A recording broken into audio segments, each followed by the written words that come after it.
Alright, so a while ago I did a video comparing this little amp here with the Helix, and some people liked, some people they got a little confused, and my goal was to inspire people to make music. I ended up selling the Helix, so I don't have that anymore. Once again, I'm too old for this shit. I'm not endorsed by Blackstar. This is just the cheapest amp I could get to practice. It's it's pretty cheap. It's made of plastic. It was a freaking struggle to do what I wanted to do. Thanks to a terrible design, I spent my whole morning doing some sort of MacGyver here, just to make this video. So what I've done here, and the difference between the old video and this new one. In the old video, I was using a microphone in front of the amp to capture the sound of this speaker, but it's a shitty speaker. So I thought it would be great if I can just tap the speaker out and, you know, maybe connect to a different speaker. But I'm going one step further. So what I've done here, if you can see, I installed a jack for the speaker out, so I can use the amplifier here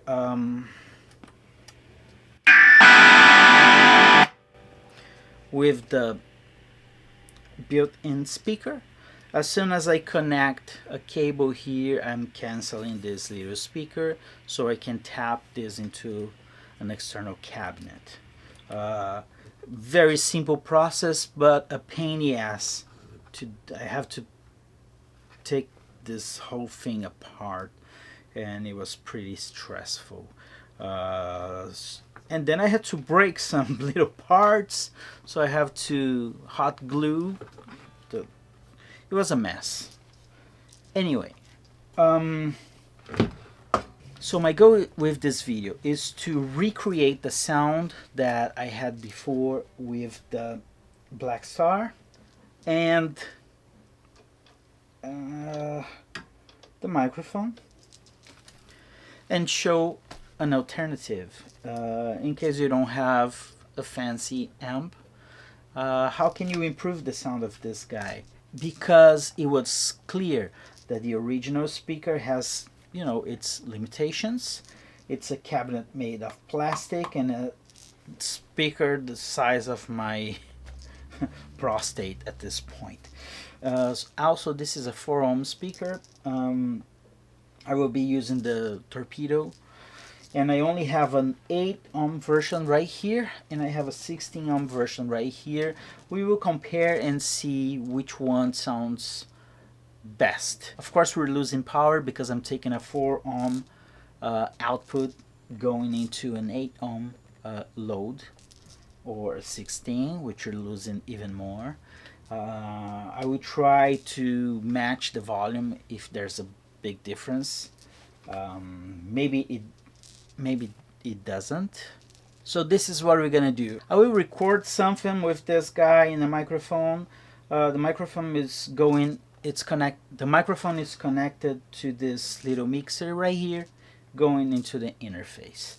The Torpedo, both of them are going into the mixer as well and going to the interface. If you can see behind me, I'm recording 3 tracks on Cubase, one for the microphone, one for the CAPTOR X 8 ohms, one for the CAPTOR X 16 ohms, and then I can just choose whatever track is being played at a time, because right now you're just listening to the camera, the microphone camera. This is the sound of this little amp with its own speaker, like we did before, and with the camera audio. Everything's a 10, because why not?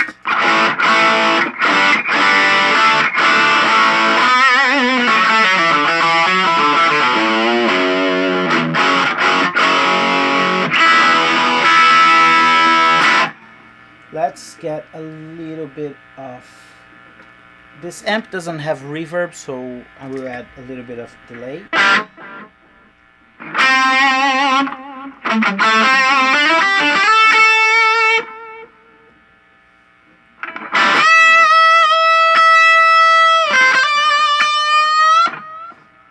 Terrible. So what I'm gonna do right now, I will enable the microphone into the mixer. I'm recording into Cubase, and I will mute the camera microphone in the editing, so we can hear the pure tone of this little amp through an SM57. Here we go.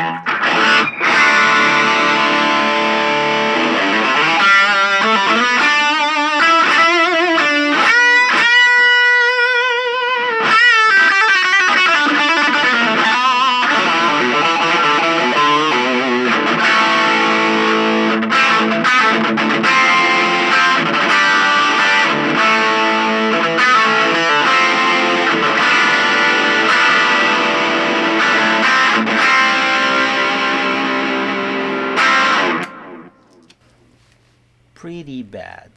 So what we're gonna do right now is this cable here is this one, the Torpedo CAPTOR X 8 ohms, and this other cable here, it's the Torpedo 16 ohms. Let's start with the Torpedo 8 ohm version, and I would simply connect here, and I will enable the track.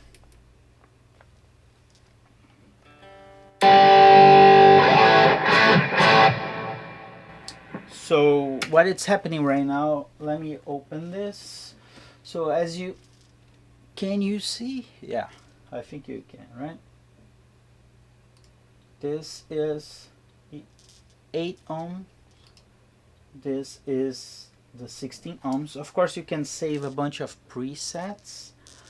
You know, for the sake of this example, I'm just running into one preset I created. As you can see, both units, they are sharing the same cabinet, the same settings, the same everything.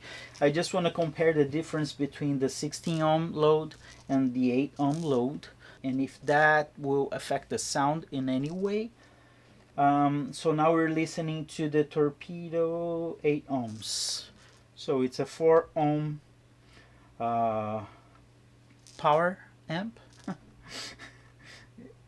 into an 8 ohm load for the Torpedo X.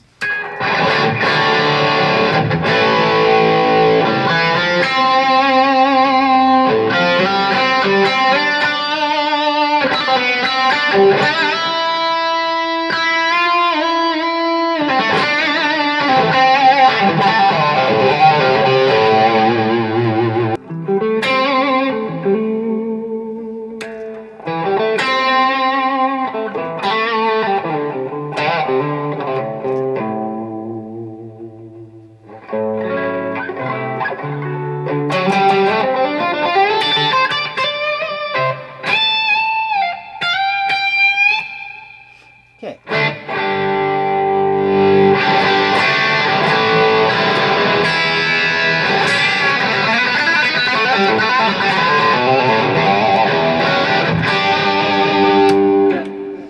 It works, right?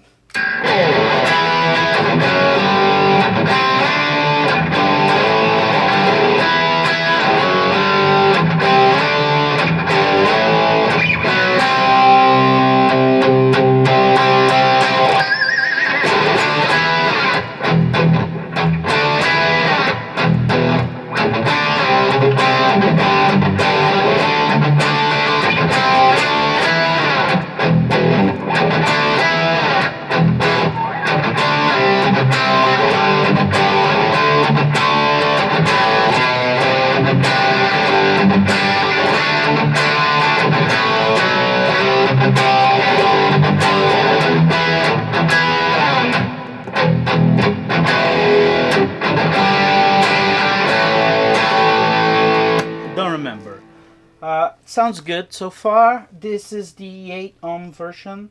So what I'm gonna do right now, I will connect the 16 version. So we just unplug this and we plug this. So I need to cancel this microphone, and I need to connect this microphone and unit gain.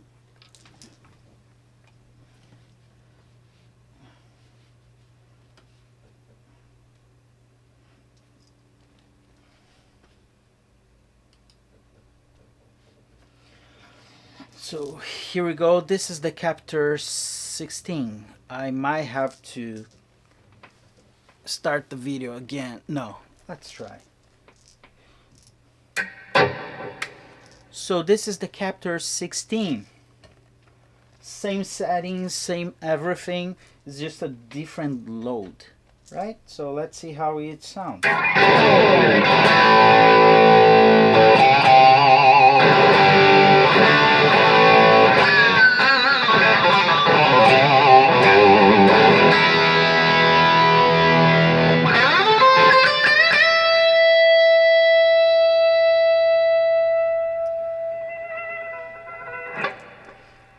It sounds a little, to my ears right now in the room, it sounds a little bit darker.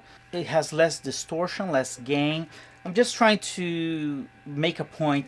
It doesn't matter which CAPTOR you have, as long as the impedance of your amplifier is lower than the impedance of the load you're connecting to, you're only losing gain, you're only losing volume, you're not damaging the unit. So a 4 ohm amplifier into an 8 ohm load, you're losing half a power. Into the 16, you're losing a little more than half. You should not do the other way around. If you have an amplifier that it's 16 ohms or 8 ohms, which is, you know, more common, you should never connect a 4 ohm load. You will damage your cabinet or your speaker. You will damage even your amplifier as well. Here we go. So it sounds good, right? There's nowhere to go. It's cranked.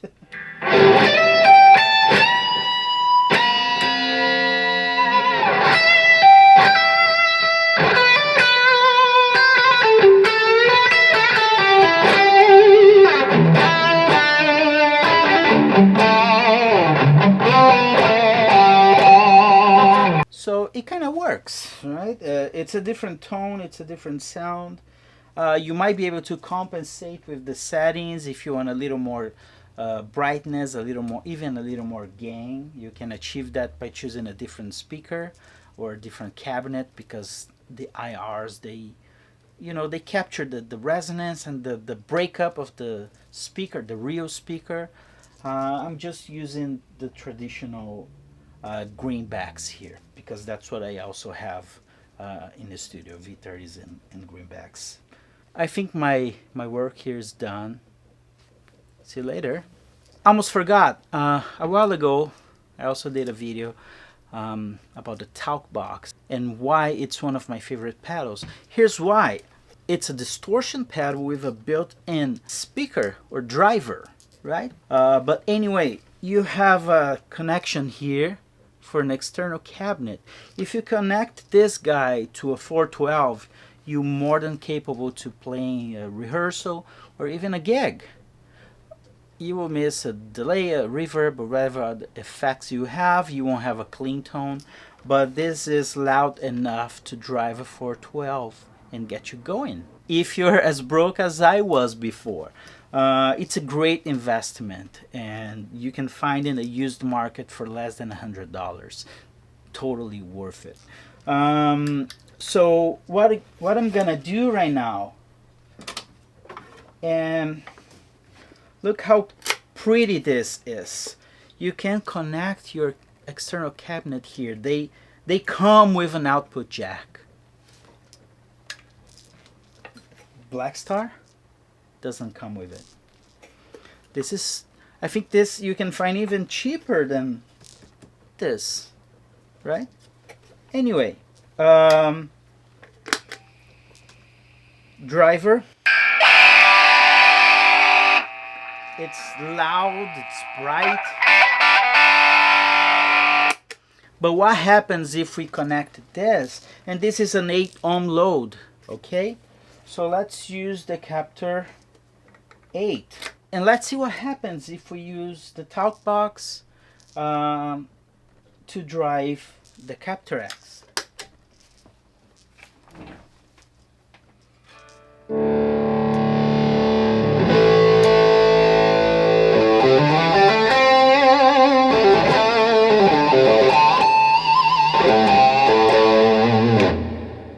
It sounds big.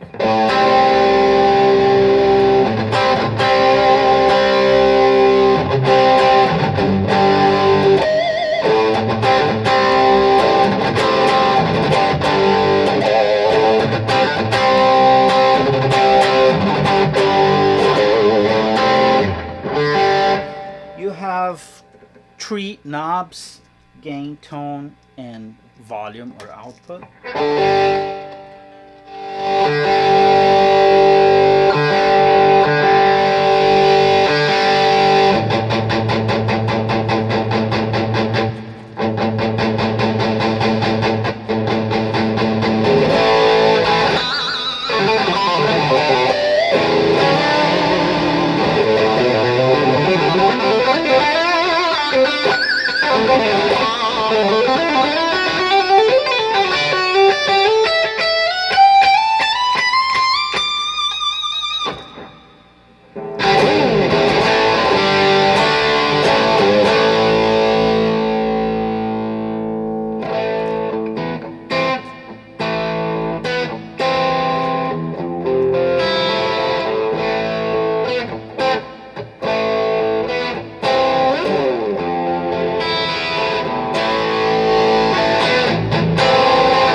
Of course, I'm not trying to say this is better than your JCM 800 or whatever amp you have.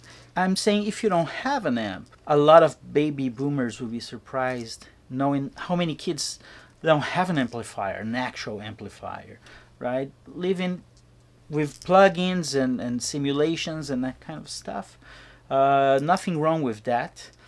If you don't have an amp, this is a great alternative. If you don't have a speaker, the same thing I'm doing right here. You can go from the Talkbox or from the little, Chitty amp into the CAPTOR.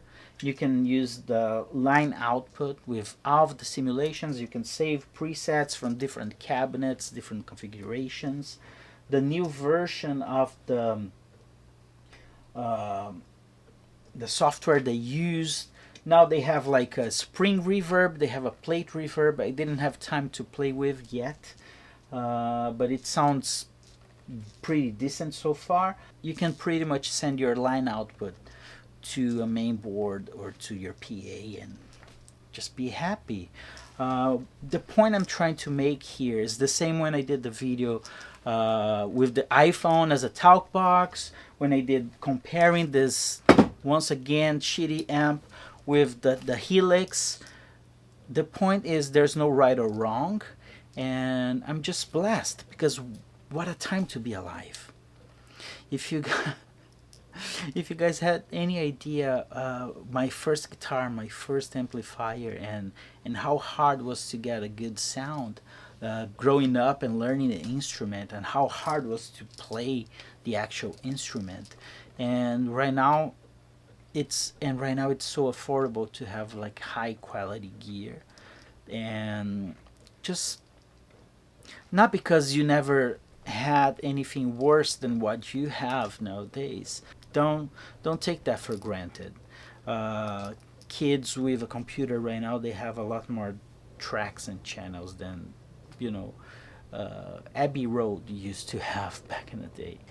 If the sound is not the same, the quality of the sound is not the same, that's beyond the point. What I'm saying is, everybody nowadays has access to high quality gear. I hope you got some out of this, some information, some tips, some ideas.